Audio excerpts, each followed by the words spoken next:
Welcome to another episode of the Total R&B podcast. My name is Lorena, and today we have another amazing guest with us. I've been doing my research, I've been reading articles, and a lot of people are saying, rising producer, but you might not know him, but you definitely know his music. So I'm not going to say rising producer. I'm going to say megastar super producer that we have today. That's what I'm going to say because, listen, he's worked with some of the biggest names in soca, from Kes to Masha Montano to Destra, Lyrical, Our City, Patrice Roberts. Everybody has worked with him. He is an amazing producer, and now he's made his way over here in North America, mainstream. You could catch his productions on Sierra's latest EP, CC. So welcome to the podcast, Kasey Phillips. Thank you for having me. What's up? What's good? Everything's great. I'm excited to talk to you. I'm excited too. So I'm always sometimes surprised when I see these people that are coming and want to do the podcast or say yes when I make a request. So I'm always grateful, and your work has been amazing. I've been listening to your music for years. So this is a treat for me. It's always funny to when we do some of these interviews, I think I'm coming in to talk about the hip hop stuff, and then everybody's like, "Oh no, I actually know your soca songs." I'm like, "Oh, okay, I'll take that." Yeah, because I'm located in Montreal, and we have a big Caribbean community. Okay. Ever since I was a kid, sneaking to those parties, it's always soca. We've always played soca. Here we have Carnival here. It's not as big as Trinidad or even Toronto. No, but I heard it's still dope. Yeah.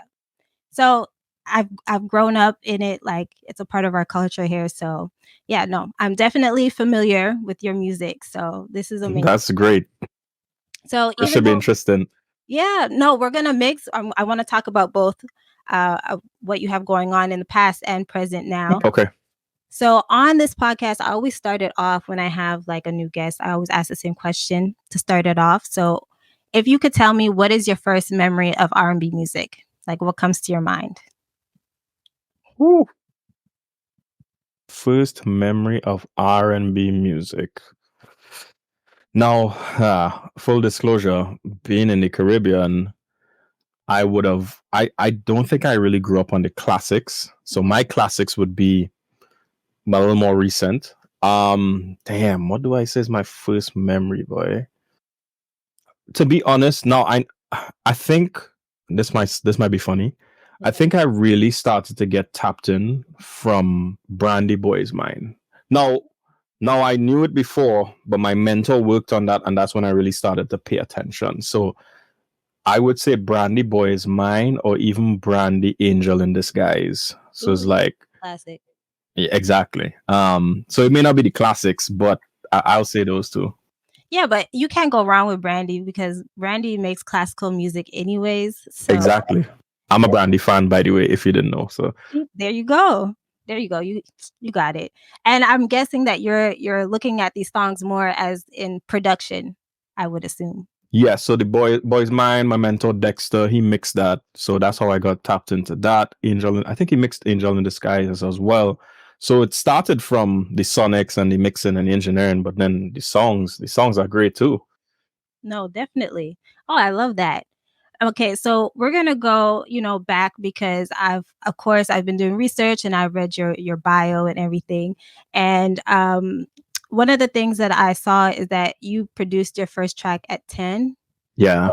That's crazy. Do you remember how that came about, or do you remember the kinda, yeah. I think so my dad is a producer, guitarist, engineer himself. I was born pretty much into the studio, learned everything from looking on. My parents supported me to do that. And I remember that song coming about because this group, I think they just showed up at the studio. Okay. One morning, and my dad was talking to them and was like, yeah, we sing and we want to do a soca song. And I guess my dad paired me with them. Was like, hey, work with these guys. And I worked with them and did that song. That was my first song. I think I was about 10 or 11. And it came out dope. Were they older? They were adults? Oh, yeah, for sure. Yeah, they were grown men at that point. And yeah, that was one of the. I think my dad used that as a way to give me a project to do. Like you champion this. Like you take this. And yeah, that ended up being my first song. I think they shot a music video. It was and it did well actually at that time. That's dope. That's because I would think like most like 10-year-olds, like you're just playing around with stuff. I remember like when I was around that age, I had a guitar, but I wasn't like taking anything Right. serious, just, in my room trying to figure it out. But I wasn't thinking like, Yeah. So I was born into the studio, and my mom and dad met in the bank. My dad left the bank to do the studio at home. So I guess the support was there from young, from both my mom and dad. And I would just crawl into the studio and look on and learn. So yeah, I would go to school and make sure, because my mom made sure and be like, yo, you need to go to school and do your education. But as soon as I left school, it was home, studio. Let me go in the studio and see what's going on. I mean, yeah, now and again, I'll go, ride bicycle, bust your toe, fall down, play football. But it was really studio. It was just a lot of studio. Yeah. I love that. And then I also read too, sometimes your dad, like I guess in that instance too, when you were 10, but when you got a little bit older, he would let you, take over the sessions instead of him going. And so that is how you built your trust with a lot of the artists. Yeah, and it was funny too because I know a lot of people tell me, "Oh, you had it easy because your dad set you up." It's like yes and no, but some of these artists when they come in and they have no filter, so they're like, where your dad in Trinidad, or where your father?" I'm like, "He's sleeping." So who running this session? Me. You sure you know what you're doing? Yeah, I think I know what I'm doing. And before you know it, by the end of that session, they don't want to work with him anymore. They were like, yo, Kenny, we'll work with your son. We good. What did Um, your dad think about that when he's like, "Oh, I'm losing some of my artists here," or was he I just think he was glad at that point because he was kind of transitioning, well, moving away from certain clients, and I guess getting tired and getting older. And he also was transitioning into the business side. He now runs a radio station. So it was kind of like natural progression. So, and also he was going more to Calypso, and okay? I was coming in and doing the soca stuff, which would have been the young, fresh soca energy. So he was kind of glad to kind of start doing this separation, which I think naturally happened. So it was cool. It was cool. It's kind of it worked itself out. Okay.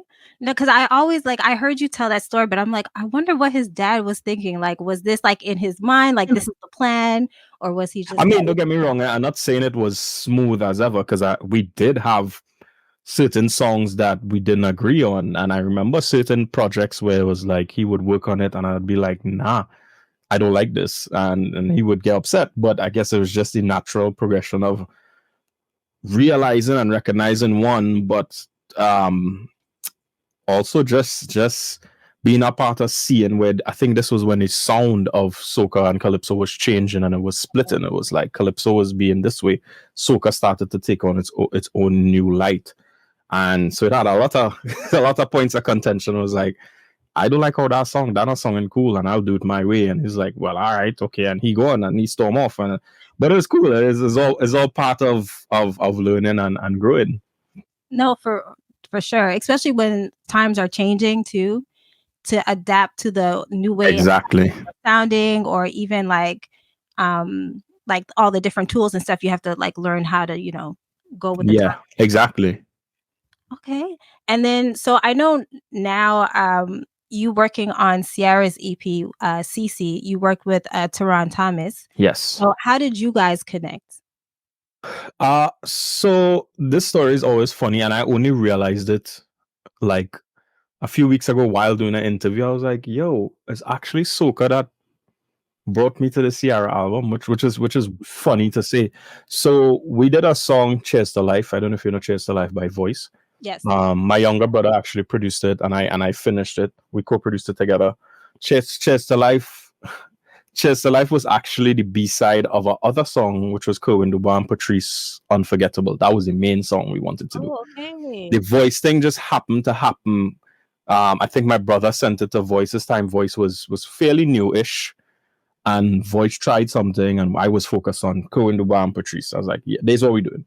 And he's like, yo, Voice have a song, kind of like it. I say, send me it, I hear it. You know what? We'll try it. And we end up doing A and B. two Okay. songs on the same beat, and Cheers to Life went berserk.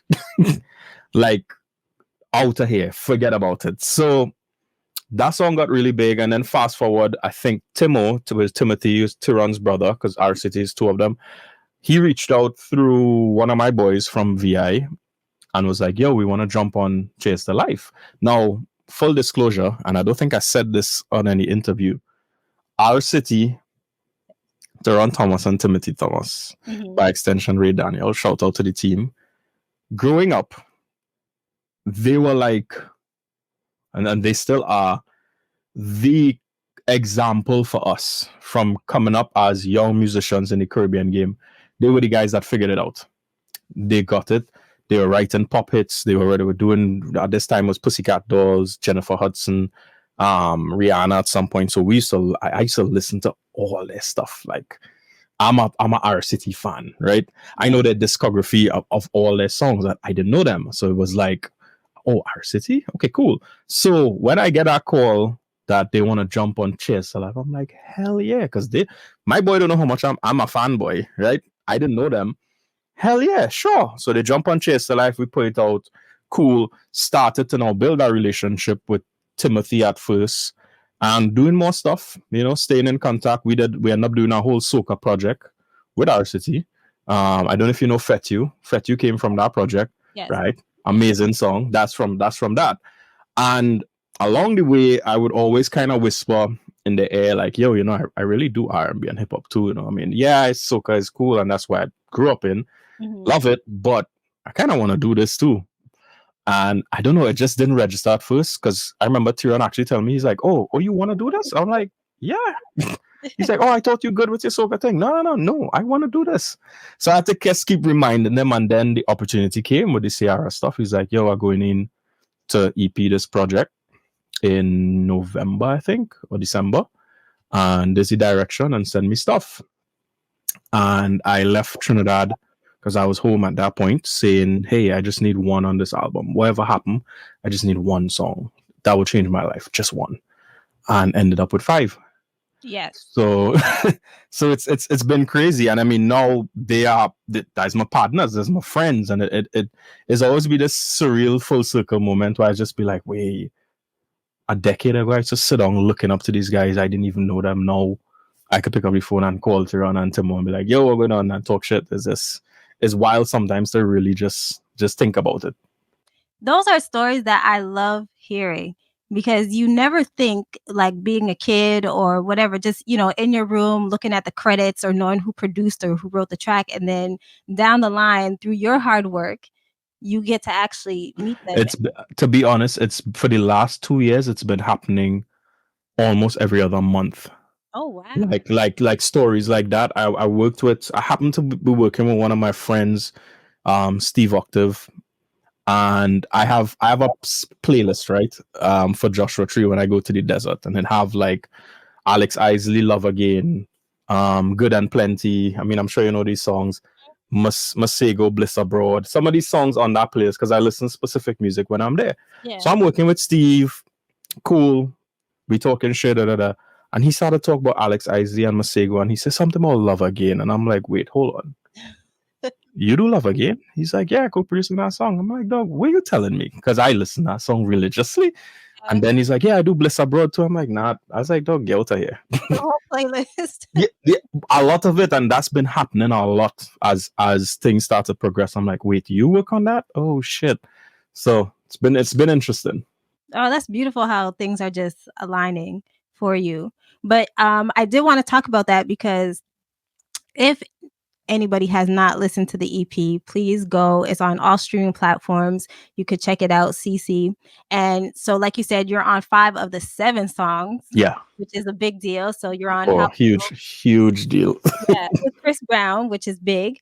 Type of Party, Forever, which is another single that came out with a video with Lil Baby, Two in Love, and then Winning with Big Frida, which I love that song. So you said that you just wanted one and you came out with 5. So is it something where, did you work in the studio with them, or did you No. So I think the process for this was really different. we sent the tracks in to RCT to run on the team. He went in with CR and they did everything. Like they wrote to the shells of the beats, Mhm. recorded all the vocals, did everything. And I think when I came back to LA, which was when I said I just need one, I had no idea what was going on. I just sent the beats, never looked back. Hope, fingers crossed, cool. So I think I landed here in January because I came for like Grammy time for something I can't remember. And he was here and he's like, "Yo, let me pull up to the studio. I'm gonna play the album for you. We finished." I'm like, "We mean you finished? Yeah." He's like, "Yeah, 2 weeks. We're done. We record everything. It's done." All right, cool. I don't know what songs get used yet, and he brought everything to me. I didn't know anything. It was 2 weeks. They finished Wow. 11 songs in 2 weeks. So he brought it and played it, and that's when I started to hear the project. And he's like, "Okay, here are these files. Now you need to finish them." I'm like, what you mean? What? Yeah, they need to finish. I mean, we do what we could do with the shells of the beats, but the beats have to finish. Some of them need to knock harder, whatever. We just need to finish. And I was like, okay, so you entrusted me with all of Ciara vocals and files. All right, bet. Let's Amazing. go. And it was wild because I would sit down here editing vocals by myself in this room. I'm like, what is happening? What's happening right now? Because this is Ciara vocals you're editing. And I had to kind of like a few times where I had to pinch myself and be like, wait, this really happening, right?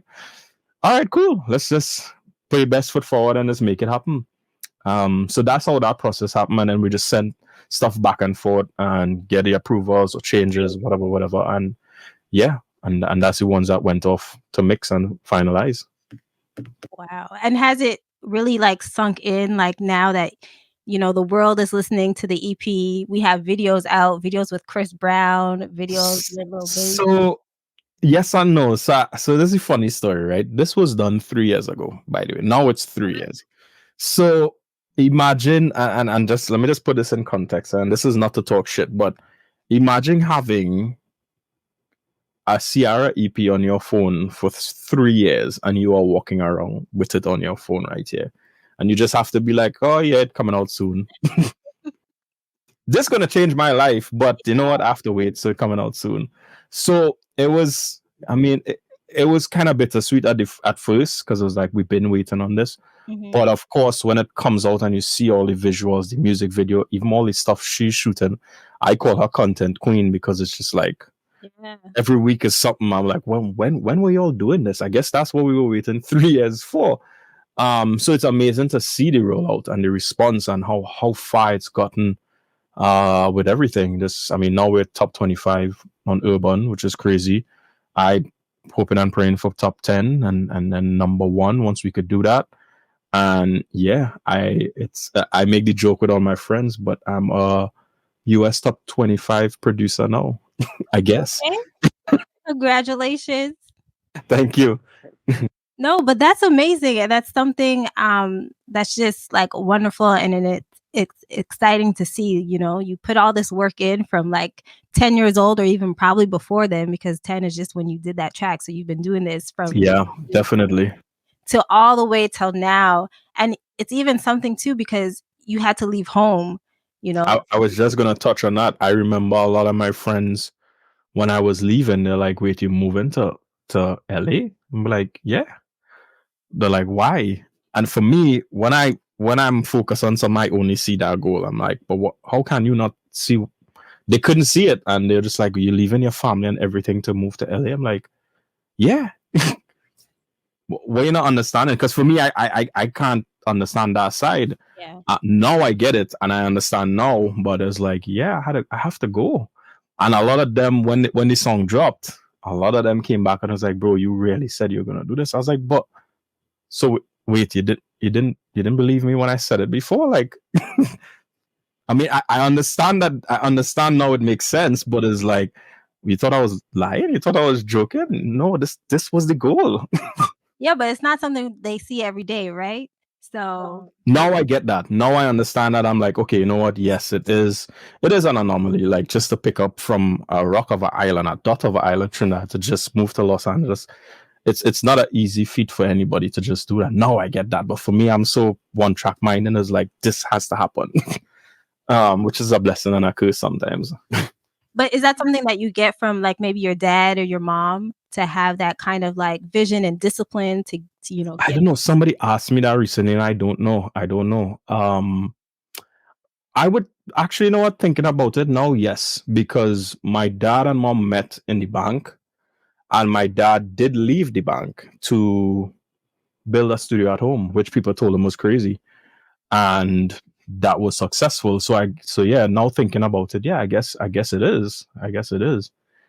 In some way, I guess that the root and the core of it is taking risks, yeah, big take risks. that leap. So I do and I wanted to ask too on the EP, do you have a favorite track that you did? Or are they all like, they So Two in Love was always my favorite, is always still my favorite, but I actually really like Be Right Back. And I didn't work on that song at all. But yeah, when I heard it, I was like, ooh, I kind of like this song. yeah, But Two in Love is my favorite. that's your favorite one. Okay. I'm always curious to see, especially if you have like more than one. I really Like, like Forever though. Forever is a vibe. But is a vibe. Two in Love is my personal favorite, yeah. Okay. So I just wanted to know that. But yeah, so what was I gonna say? Because the first time I think it's the first time you came to LA was for the internship with Dre and Vidal. Yeah. Oh, you did your research. Okay. Yes, yes. So I wanna know because a lot of people, especially here in Canada, like, we have that same, maybe issue. There's only so far that we can go here, especially when it comes to, like, I guess, urban music or what have you. So a lot of us want to make that leap to, like, Los Angeles or a New York or what have you. So for that internship, like, how did that opportunity come about, and then what did you learn from it? So that came about originally. Shout out to Simon Batista and Carolyn Page, Question Mark Entertainment in Trinidad. They managed a group of artists at that point. I want to believe Kess was under them, and they always try to find ways to progressively push the music forward. So they were bringing up a bunch of us to LA to network and see what could happen. At that time, we were trying to get on EA Sports, FIFA, because FIFA was kind of one of the only things at that time that would license music like ours, soca, because FIFA was kind of world Mhm. world centric kind of sound. So we came for that, and we were doing some meetings, and it just so happened that I don't know how this happened. I think the person we were meeting from EA Sports happened to be at the studio, Okay. Dre and Vidal. I think that's the story. And we went there and we met them. And I guess after meeting them and working for a little bit, they're like, yeah, y'all should come and do an internship. We're going to do this house in LA and it'll be a bunch of us and blah, blah, blah. And we were like, all right, cool. So we went back home, saved up for 3 months to be able to survive in LA. After the third month, it was rough it out, but yeah, we came, did the internship for a year, learned a lot. We kind of saw the good and the bad of both sides. A lot of bad, a lot of good, and with learning those things, took some of the things we learned back to Trinidad, Mhm. which is like the songwriter model, and patterned a lot of that into the soca game, and that's what gave Precision a lot of the success, because now we were presenting full songs completed to artists, because before artists would write their own stuff. Now Okay. we come in and saying, hey, we have these demos for you. You could purchase this, or you could do this, you could sing this. And yeah, that kind of snowballed and just catapulted the brand forward, and Precision became quickly the number one leading a production house in soca. I remember 2013, barely every single release was a hit. Is wild. That was the year with Bacchanalist, Bottle of Rum, Mr. Fett. It Yeah. was ridiculous. That's the glory days, I call it. But it took 5 years of that and learning that, building that up to now return to Los Angeles. Because I always going back home, I always said, yo, I need to go back. I need to go back and do music on that side. I think at that time, I think the seasonal thing with soca was starting to irk me, because we'll make a lot of money coming to the carnival season, but then after that, it's silence. And I was like, nah, this can't work. I need to expand and just move beyond just our borders of Trinidad. And yeah, that was the plan. And moved 7 years ago, and been figuring it out in LA. Pandemic happened, so we lost like 2 years. Yeah. And yeah, and then I guess this Sierra EP, I couldn't ask for a better introduction into everything. It was like, it's so funny. I built this studio during the pandemic, which was a nightmare, but great. And I always told myself, you know what, I'm gonna start from zero because I'm building a studio, coming in here, nobody knows me, soca doesn't matter on this side. So I'm coming in here on zero, and I'd say, you know what, I have to start from working with C artists, building up to B artists, and then eventually I'll reach the A artist. That was in my mind. I was like, cool, we about to do this. It's gonna be start over. Nope, the universe had a different plan. It was like, oh, you think that's all gonna happen? Just hold these three A artists here and take that. And I was like, oh, okay, I guess we here. So that's been a little surreal, and just building off of that and riding off that wave now. So how, because like you said, you moved from Trinidad to LA, so that's like, different culture, different way of doing things. Then of course you mentioned the pandemic, which had everybody like standing still, you couldn't do nothing. So I can understand like you go through those waves of things happening and then things stopping and not happening how you planned. So how do you stay motivated to keep going? Because I mean, you could have packed it up and like, let me go back home and then try. Well, I always tell my friends and my peers, I'm like, going back to Trinidad is not an option. Moving back home is not an option. Whatever happens has to happen. Be it whatever. I'll have to drive Uber or DoorDash or something. I'm not knocking it. I'm just saying, if I have to do that, then cool. But yeah, going back home is not an option. So luckily enough, in building the brand home for the 5 years before I came back, I started to build a catalog of streaming. So all these songs, we started to own the rhythms and started to focus heavily on streaming because I already saw that streaming was the way. So in that trajectory of building streaming, when the pandemic happened, it didn't hurt as much because this was on autopilot to some degree. Not saying it was making millions, but to some degree it could help float. Now, of course, a lot of things shut down.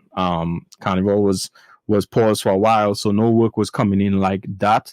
But at least this was kind of helping. And then streaming actually went up in the pandemic, so that was good. But it was bad for the studio because I was building the studio. Everything went up. There was a nightmare. Shipping was delayed. Everything was delayed. So it's kind of like good on some sides, bad on some sides, but it worked out. And how did you get so involved in like the business side of it? Because a lot of times, we do things kind of, I don't know what to say, like we don't do it the proper way. Like there's no Right. structure, there's no contracts, because no one taught us how to do those things. So how did you get so like business savvy?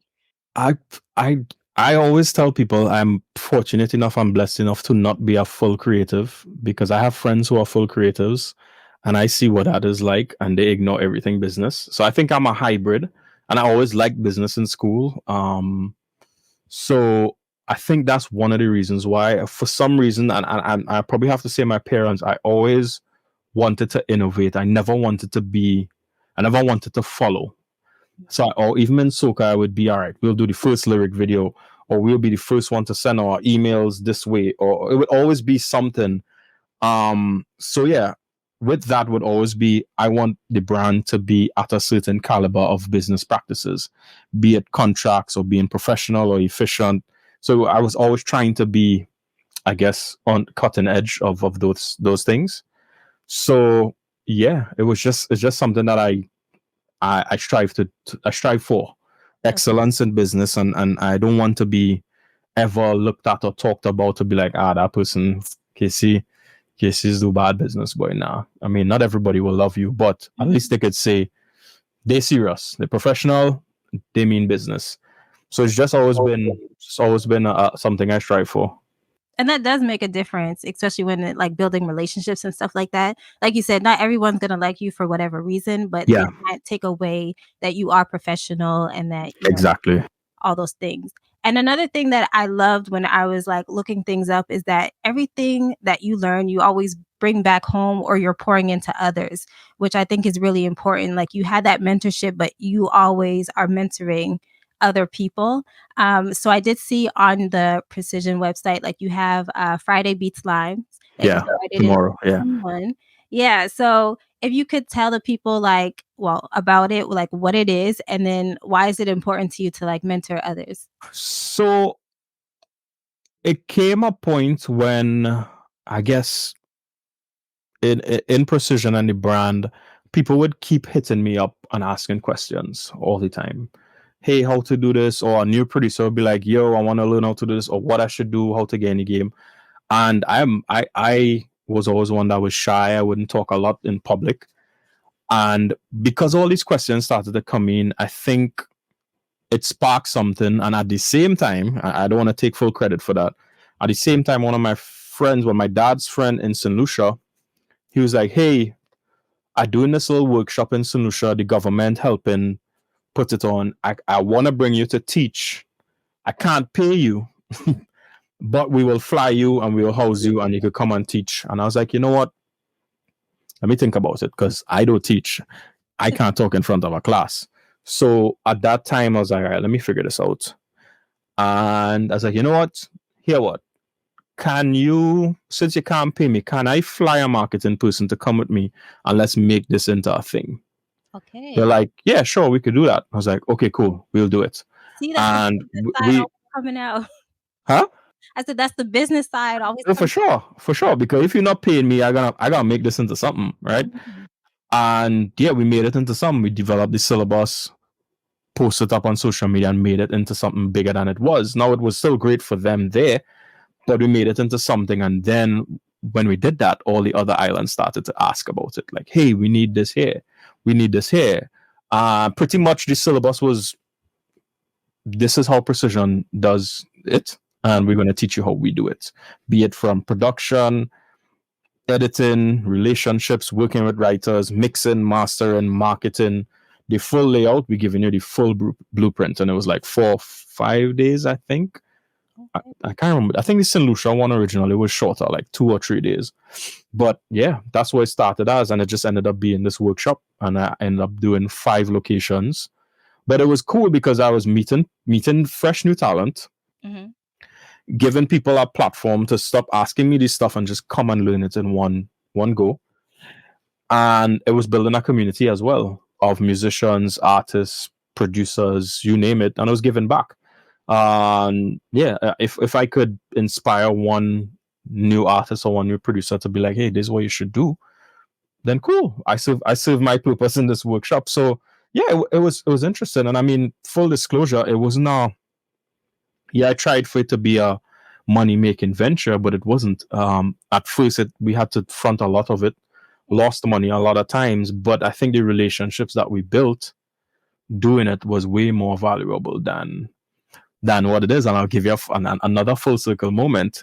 Okay. Type of Party is co-produced by Flow Beats, who is Dwight Florent from St. Lucia, who was in the first Audio Essentials in 2018.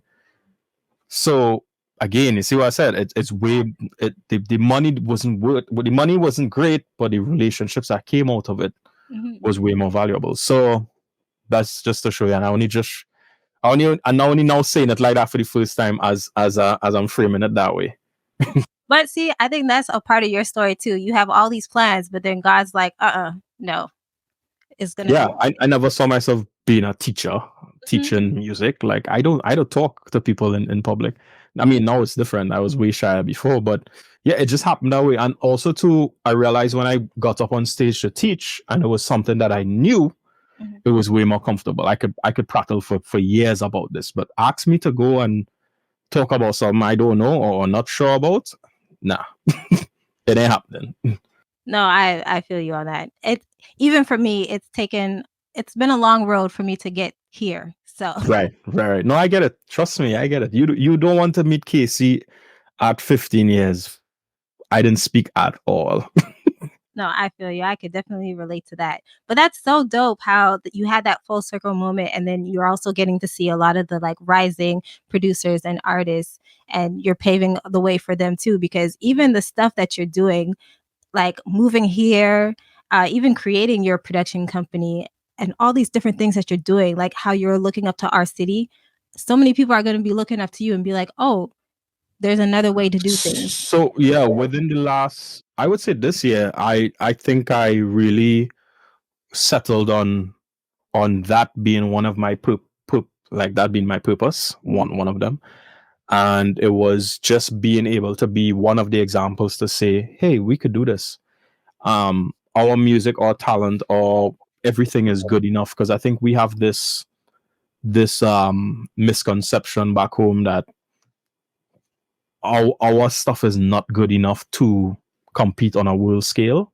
Oh. And for me, I'm seeing it and living and breathing it 100%. Like it is. We Mhm. just have to want to do it and have to push towards it, which is part of the problem. But it's just kind of paving the way and setting the example to be like, hey guys, we could do this. Mhm. And by the way, if you want to do this, let me know. Send me stuff. I'll work with whoever. You ready to do this? Sure. Okay. Send me some stuff. And that's been my mo now, because I learned a huge lesson with this album, which is collaboration. Mhm. A lot of the stuff that I sent in, and that's why I ended up with 5. I sent 43 beats. 43 of them, I want to say 90% of them were collaborations. Had I sat and did all myself, it may have just been 10. Mhm. I would have ended up with none. So it was a huge lesson for me to learn. Okay, collaboration is key, because coming up in the soca game, we have this weird culture of I'm in my little pocket here and I need to do everything myself, and nobody should know, nobody should involve. I need 100%. Mhm. And now it's changed completely. It'll be like, okay, cool, this coming up. All right, cool. Let me call the team. Let's figure this out together, and everybody eats. Yes. I I love all of this because I think it's so important, not only in like soca, but there's so many different other like places where like black people are, and everybody wants to, do things on their own, push people out. Only a certain group of people are like getting towards like the money and different things Yeah. like that. And I find like if we collaborate together, then we can all get some. Well, yeah, and it's a lot of layers, but I think not getting precious about what we make is a huge lesson I had to learn. It'll be like, okay, I send this beat and I send these stems, but somebody might delete the drums and do over all the drums and change this and move that. But guess what? We all work on it, and Yeah. vice versa. Um, this one, I'm still soaking in, which is, as a producer, we feel that we need to produce. And if I don't produce and I don't do all these orchestral arrangements, I didn't really produce. And I'm learning that it doesn't matter. So, like how we roll, I didn't do a lot, but I changed some stuff that was valuable. For Yeah. me, I always felt like, I didn't really produce on that song, But when, in the grand scheme of things, when I talk to people, they're like, oh, you changed that and you put that? Yeah, you co produced it. Yeah. So that's something that I'm still learning myself, where it's like, yeah, I have a part to play in it, but I didn't do all the drums and the this and the da da da da. So it feels like, wait, I didn't really do that, but no, I did. Man, so many of us do that too. I don't know why. I don't know if it's our ego. I don't know what it is, but a It's a lot of lot of layers. It's a lot of layers. yeah. No, yeah, I feel that too. So now that this EP is out, it's doing well. Is there anybody else that's on like your wish list that you would like Oh, to? you don't want to see my wish list. No? It's so wild. Because my A&R asked me for that, and I sent them. My PR agent asked me, and I was like, I hope you're ready for this wish list, because it starts at Brandy, Alex Isley, but then it could go to Troy Boy, Chromanichi. It could get really electronic, like Rufus Du Soul, but then it could go to Pharrell and Drake. It's just all over the place. But that's just me.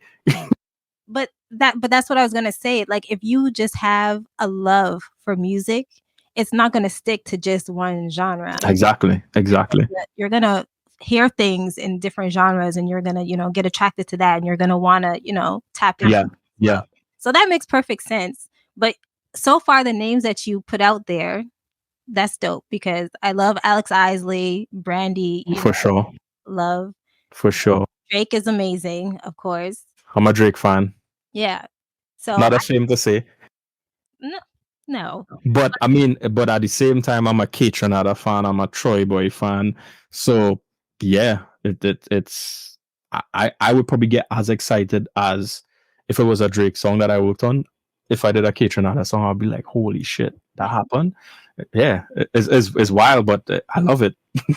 Well, I mean, with the way that, your trajectory of your career is going, like, I won't be surprised if in 3 months I see something pop up on your social media page with one of those artists. So, That's the goal, and I just hoping and praying and staying focused to push towards that. But that's the goal. That's oh, the it's goal. definitely going to happen. So I'm excited for you.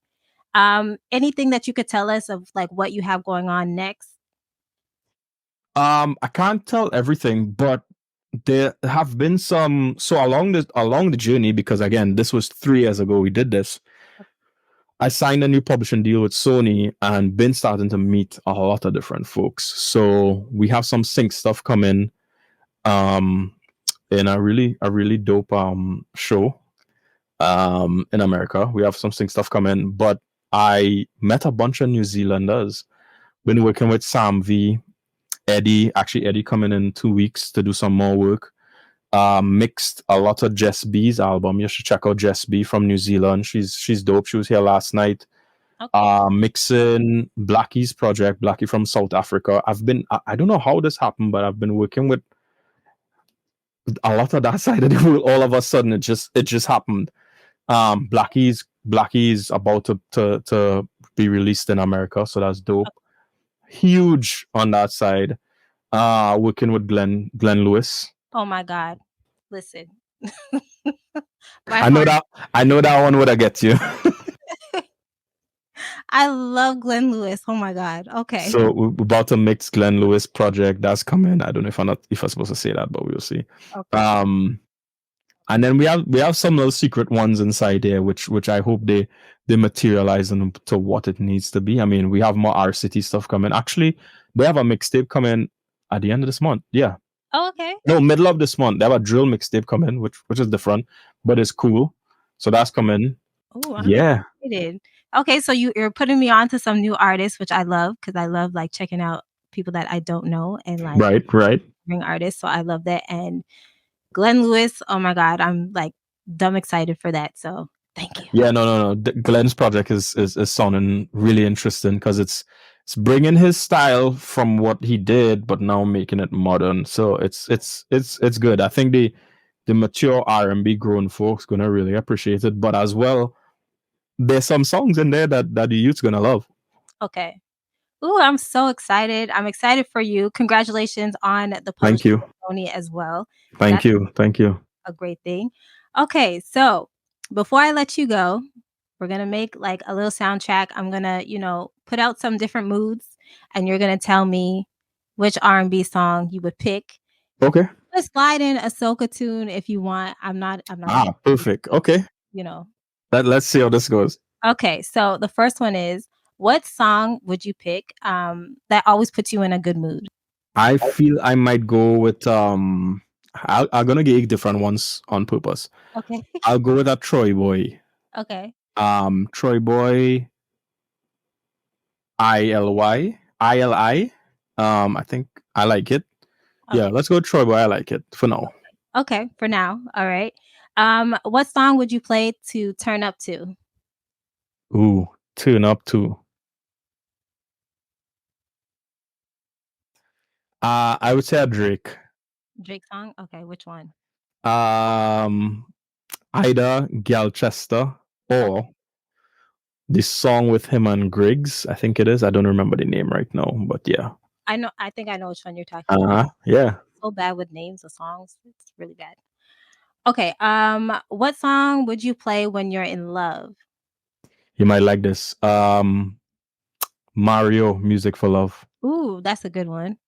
I love that song. That whole album It's really You good. know, I never heard the album. I just know that one because Tyron and them wrote it, but I'll check it out. I'll definitely check out the album. Mario's Go album is really good, but that is one of like the best tracks that's on there.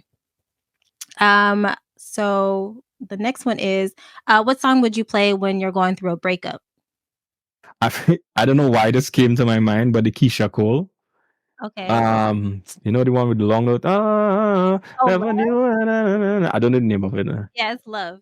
Oh, it's love. Okay, yeah. That feel like a breakup song. Okay. No, it's a good one. It's a classic too. Exactly. Okay, next one. What song would you play when you're getting ready to go out with your friends? I mean, this similar to the Drake. Going